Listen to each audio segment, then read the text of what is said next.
তুই আমাকে আবার মাতাল বললি তো? তোকে আমি এখন প্রশ্ন করবো, উত্তর দে শালা। প্রশ্ন করবি? পর আজকে কি প্রশ্ন করবি সব উত্তর দেবো। আচ্ছা তাই, ঠিক আছে বল। তুই অলিম্পিকে দৌড়াচ্ছিস 100 মিটার দৌড়, তুই থার্ড পজিশনে ছিলিস, সেকেন্ড পজিশনকে দৌড়ে টপকে গেলি, বল তাহলে তোর রেজাল্ট কি হবে? এ তো সোজা উত্তর, আমি ফার্স্ট হবো। তুমি হচ্ছে একটা আসছো কেলানি।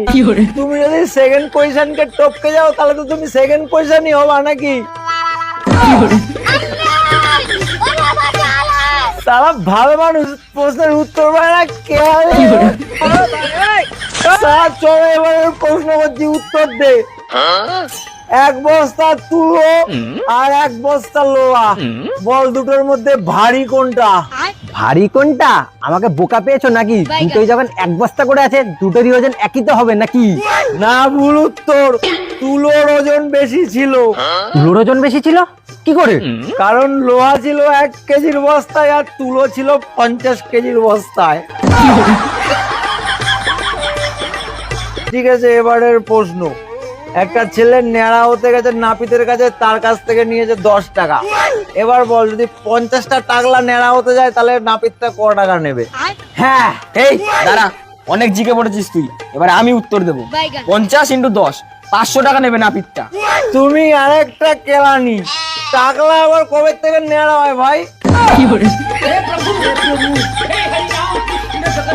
ঠিক আছে, চলো এবারের প্রশ্ন। শিল্টু বল, তোর গার্লফ্রেন্ডের বাড়িতে আগুন লেগেছে আর তোর মার বাড়িতে আগুন লেগেছে, একটা অ্যাম্বুলেন্স এসে আগুনটা সবার আগে কোন বাড়িতে নেভাবে বল? শোন, যেহেতু মা আমাকে জন্ম দিয়েছে, অ্যাম্বুলেন্সটা আমার মার বাড়িতে এসে আগে আগুন নেভাবে। শিল্টু, তোর চিন্তাধারাটা আমার খুব ভালো লাগলো, কিন্তু উত্তরটা ভুল বললি। ভুল? তার মানে? তার মানেটা হলো ভাই, অ্যাম্বুলেন্স কবে থেকে আগুন নেভানোর কাজ করে। চল এবারের প্রশ্নের উত্তর দে। আমাদের ভারতবর্ষে 20খানা বাচ্চা জন্মগ্রহণ করলো, অস্ট্রেলিয়াতে 20টা বাচ্চা জন্মগ্রহণ করলো। যদি অস্ট্রেলিয়ার বাচ্চাগুলো দাঁতের রং সাদা হয়, তো আমাদের ভারতবর্ষের বাচ্চাগুলো দাঁতের রং কি হবে? এ তো সোজা উত্তর, ভারতের বাচ্চাগুলোর দাঁতের রং সাদা হবে।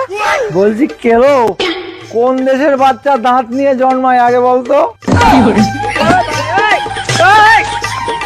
চল এবারের প্রশ্ন।